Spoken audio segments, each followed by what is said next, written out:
Saya nggak tahu Pak Ari Sutanto ini mimpi apa, dapat mantu yang gagah, ganteng, berharisma, bersinar. Ini kayaknya mirip Pangeran Williams gitu.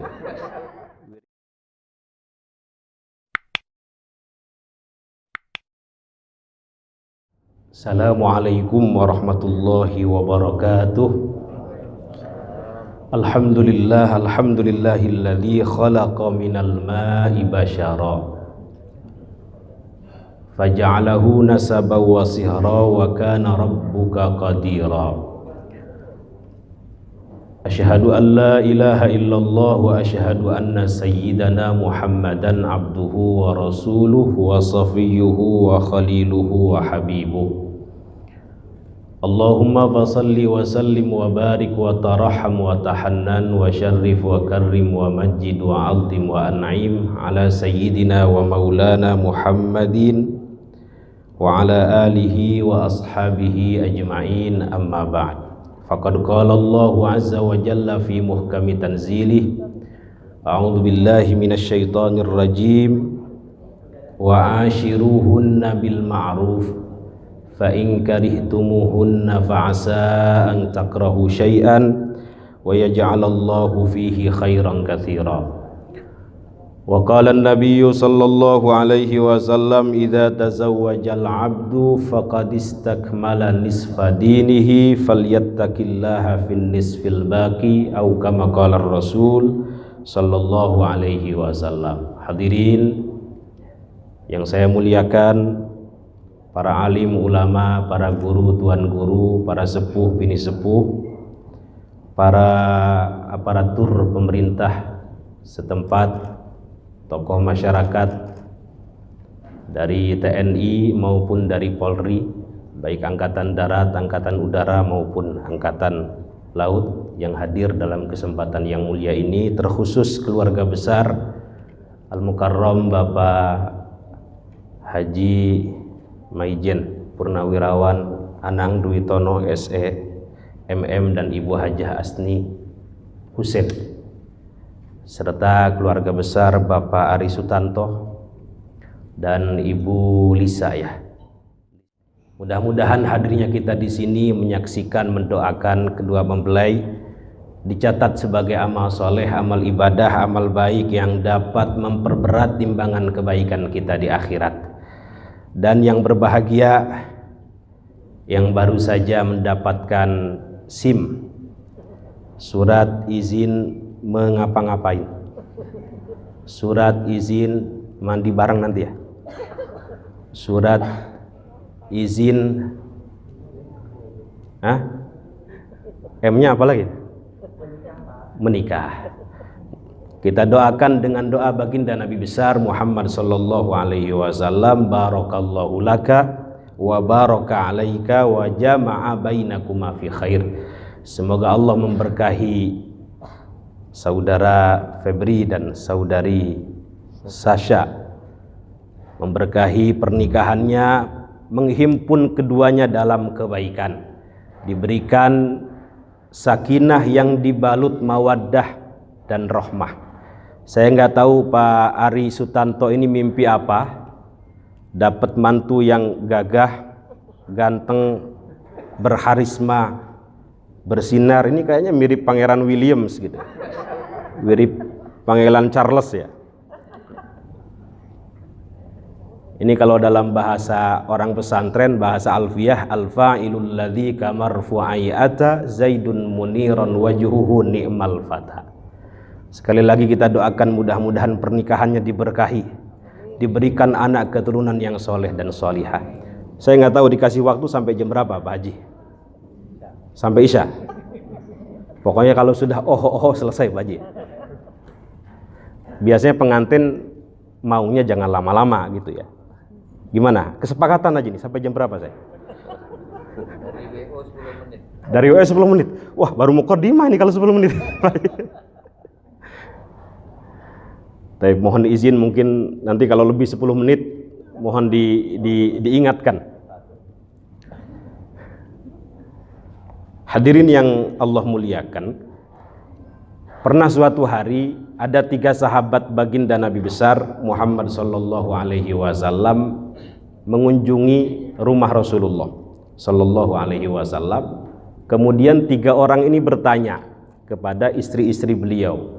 Bertanya tentang apa? Tentang ibadah Rasulullah sallallahu alaihi wasallam.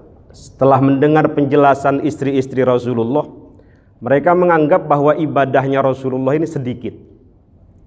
Kalau begitu, kita harus banyak, kata 3 sahabat ini. Toh Rasulullah sudah diampuni dosanya yang lalu dan yang akan datang, gitu. Adapun kita belum jelas ini, apakah sudah diampuni atau belum diampuni. Masuk surga pun belum jelas, kira-kira begitu. Adapun Rasulullah mau ibadahnya sedikit, mau banyak, sudah jelas surganya, gitu. Kalau begitu, kata yang satu, saya akan berpuasa sepanjang tahun. Yang satu, sahabat yang satu, saya akan sholat semalaman suntuk, jadi nggak tidur sama sekali. Kemudian yang satu mengatakan a'tazilun nisa, saya akan jomblo. Kalau orang tidak bisa mendengar, namanya apa? Tuna rungu. Tidak bisa bicara, tuna wicara. Tidak bisa melihat, tuna netra. Tidak punya istri, jomblo atau tuna bojo, tuna asmara, kira-kira begitu. Jadi dia niat tidak akan menikah selamanya. Tiba-tiba Rasulullah Shallallahu Alaihi Wasallam keluar dari rumahnya. Siapa tadi yang mengatakan saya tidak akan nikah? Saya akan puasa sepanjang tahun. Saya tidak akan tidur sepanjang malam.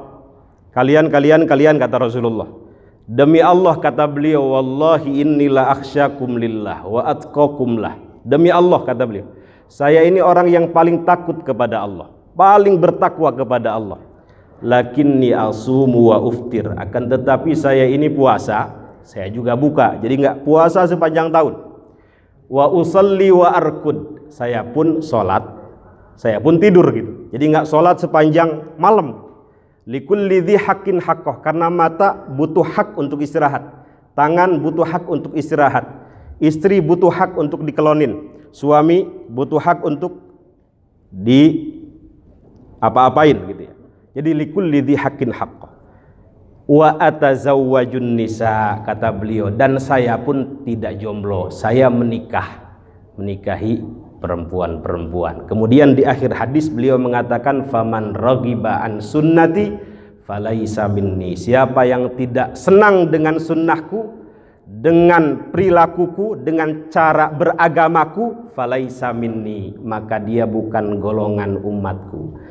Alhamdulillah, saudara Febri saat ini sudah melaksanakan salah satu sunnah baginda Nabi besar Muhammad sallallahu alaihi wasallam. Mudah-mudahan dianggap sebagai umatnya. Kita sadari kita ini mungkin kalau umat paling buruk mungkin, Pak ya. Paling akhir, diibaratkan pisang itu mungkin paling jelek gitu. Nggak apa-apa jelek-jelek kita, Pak, yang penting satu tanda gitu ya. Satu apa? Tandan. Satu tandan dengan yang baik, dengan Rasulullah sallallahu alaihi wasallam. Tetap kejual mahal harganya. Meskipun mungkin kita merasa buruk, asal dianggap oleh beliau sebagai umat Rasulullah sallallahu alaihi wasallam, dan kita berharap kelak di akhirat mendapatkan syafaat dari beliau. Ini yang pertama. Karena mohon maaf, Pak ya, banyak pernikahan itu yang tidak sesuai dengan sunnah beliau. Ya, tidak sesuai dengan fitrahnya, tidak sesuai dengan sunnahnya, tidak melalui jalan yang halal. Ada orang menikah, mohon maaf, sesama jenis, apa yang kita sebut dengan LGBT, itu tidak sesuai dengan fitrah Rasulullah sallallahu alaihi wasallam. Man ahabba fitrati, kata beliau, falyastunna bi sunnati, siapa yang senang dengan fitrahku, maka ikutilah sunnahku. Wa min sunnati an nikah, di antara sunnahku adalah menikah. Di beberapa negara, mohon maaf, pernikahan itu ada antara ibu dengan anak laki-lakinya, bapak dengan anak perempuannya, yang disebut dengan incest itu. Saya beberapa kali ke Amerika Utara, ke Kanada itu. Ditunjukin, Ustadz, itu tempat pacarannya laki-laki.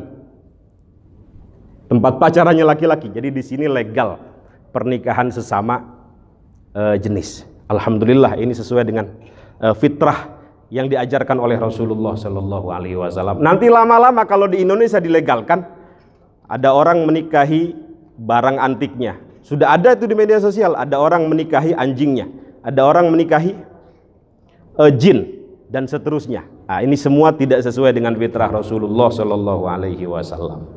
Yang kedua, tujuan daripada pernikahan itu adalah agar mendapatkan sakinah itu tadi. Sakinah, ketenangan. Tadi hadis yang saya bacakan di awal, kalau seseorang menikah itu setengah agamanya sudah sempurna, tinggal setengah agamanya lagi harus dijaga. Kata Imam Al-Ghazali, kenapa disebut setengah agama sempurna? Karena kebanyakan orang itu rusak dengan dua hal. Pertama dengan kemaluannya, artinya dengan perzinahan. Kedua dengan perutnya, banyak yang serakah, mungkin kalau sekarang korupsi dan seterusnya. Dua hal ini yang menyebabkan orang rusak. Makanya Rasulullah Shallallahu Alaihi Wasallam pernah ditanya, ya Rasul, apakah yang paling banyak menyebabkan orang masuk ke dalam neraka? Dua, al-fam wal farji, mulut dan kemaluan. Nah, dengan adanya pernikahan ini, saudara Febri dan saudara Syasha telah menyempurnakan setengah agamanya, tinggal setengahnya lagi dijaga. Mungkin mohon maaf, 1 bulan 2 bulan ke depan keadaan suasana kedua mempelai ini akan seperti film-film India, mungkin ya, akan seperti sinetron. Tapi nanti masuk 3 bulan kemudian, yang tadinya kentut, mohon maaf kentut nih ya, dijaga betul, udah biasa aja nanti, nggak apa-apa asal di depan istrinya Pak ya, jangan di depan orang lain. Nanti akan muncul mungkin mulai tidak suka, yang tadinya ditutup-tutupin mulai terbuka, sebel. Kata para peneliti ini, mohon maaf, kebanyakan orang pisah itu di momen yang kedua ini. Kalau momen pertama 1, 2, 3 bulan ini masih seperti film-film India. Nah, di momen keduanya ini hati-hati ini, mudah-mudahan bisa melewati. Dan saya doakan mudah-mudahan langgeng sampai akhir hayat ini. Jadi di momen yang kedua itu sudah mulai muncul rasa tidak suka, rasa sebel, hati-hati. Kata para ulama, tetaplah menjadi manusia. Dalam hubungan pernikahan tetaplah menjadi manusia, jangan menjadi malaikat, jangan menjadi setan. Apalagi menjadi setan. Kalau orang menjadi malaikat, mohon maaf, malaikat itu nggak pernah salah Pak ya. Nggak pernah salah. Dia akan menuntut pasangannya sempurna, dan ini nggak mungkin. Sebaliknya kalau pasangan, sesama pasangan menjadi setan, seluruh kebaikan pasangan akan dilihatnya buruk rupa. Maka tetaplah menjadi manusia yang memahami kekurangan-kekurangan pasangan, seraya mensyukuri kelebihan-kelebihan yang diberikan Allah Subhanahu wa Ta'ala. Mohon maaf, Nabi itu pernah suatu hari dimasakkan oleh istri beliau Sayyidah Aisyah radhiyallahu anha dari pagi sampai zuhur. Dari pagi sampai zuhur sudah siap, terhidang semuanya. Tiba-tiba Rasulullah Shallallahu Alaihi Wasallam puasa. Lemes Pak ya. Sayyidah Aisyah udah masak dari pagi sampai siang untuk menghormati suaminya. Ternyata suaminya puasa. Lemesnya bukan main. Tapi Rasul bijaksana luar biasa. Dibisikinya telinga istri tercintanya ini, saya nggak jadi puasa, akhirnya makan bareng. Toh sunnah, puasa sunnah ini. Nah seharusnya begitu. Sebaliknya Rasulullah pun ketika bertanya, wahai Sayyidah Aisyah radhiyallahu anha, apakah ada makanan? Nggak ada makanan wahai Rasulullah. 3 hari nggak ada makanan. Ya sudah, kalau begitu saya puasa. Jadi insya Allah, kalau antar suami istri saling memahami kekurangan dan kelebihan, pernikahan akan kokoh, akan kukuh, akan tahan banting. Kalau kata Imam Asy-Syafi'i, bukankah seorang pecinta itu akan buta pada bopeng wajah kekasihnya, kata beliau. Wa ainur ridha an kulli aibin kalilah lakinna ainas sukhti tubdil masawiyah, gitu ya. Mata sang pecinta akan buta pada buruk wajah kekasihnya, sementara mata sang pembenci akan melihatnya buruk rupa. Artinya apa? Hunna libasul lakum wa antum libasul lahun. Dijaga betul, istri menjadi pakaian suaminya, suami menjadi pakaian istrinya. Yang kedua ini, yang ketiga terakhir. Udah 10 menit Pak Haji, gimana ini? Tujuan daripada pernikahan adalah memperoleh anak yang soleh dan solihah. Saya tanya di sini, siapa yang tidak ingin anaknya soleh dan solihah? Semuanya pengen Pak ya. Bahkan para nabi sekalipun pengen anaknya soleh dan solihah. Nabiullah Ibrahim alaihi salatu wassalam, itu istrinya mohon maaf akir, tidak bisa punya anak, bahasa kitanya mandul. Tapi beliau pengen punya anak. Kenapa? Karena anak nanti akan menjadi jariah bagi orang tuanya sepeninggal dia. Kalau sudah meninggal, anaknya meneruskan kebaikan orang tuanya, kebaikannya akan diberikan kepada orang tuanya, yang disebut dengan awwaladin solihin yad'ulah itu. Nabiullah Ibrahim pengen punya anak, susah. Beliau berdoa, tak henti-henti, direkam doanya dalam Al-Quran, mudah-mudahan dibaca nanti. Rabbi habli, hafal doanya? Minas solihin.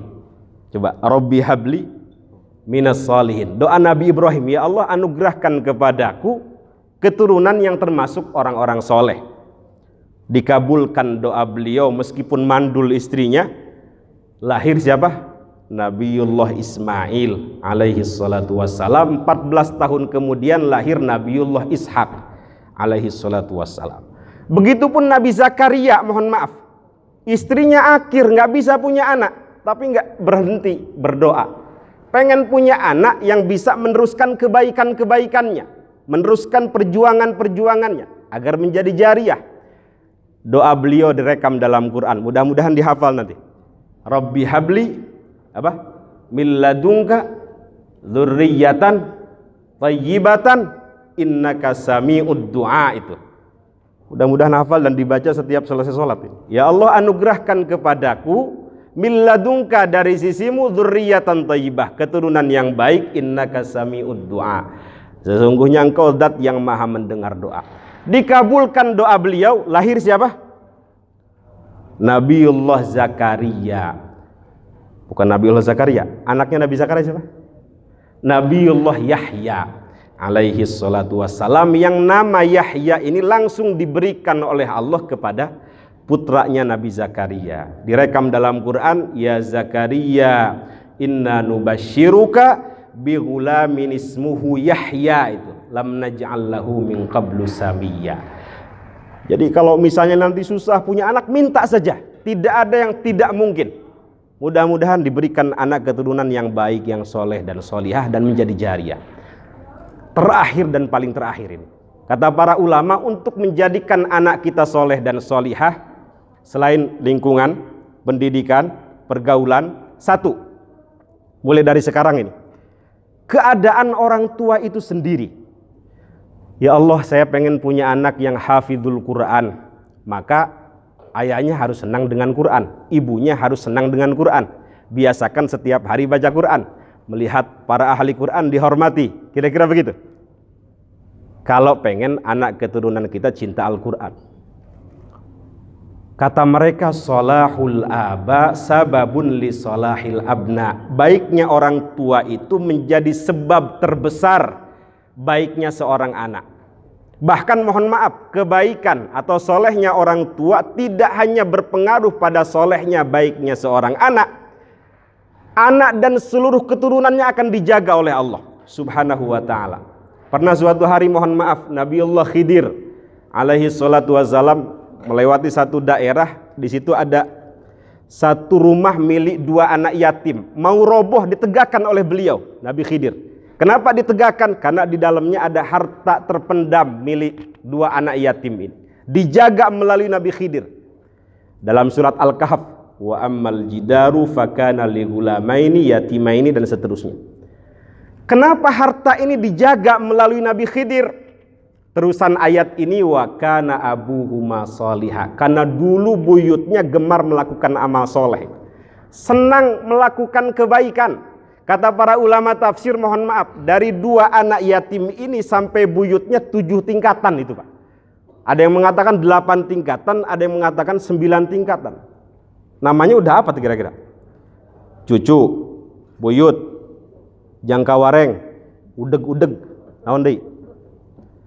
7 tingkatan masih dijaga oleh Allah Subhanahu wa taala melalui Nabi Khidir, sebab buyutnya dulu gemar melakukan amal soleh.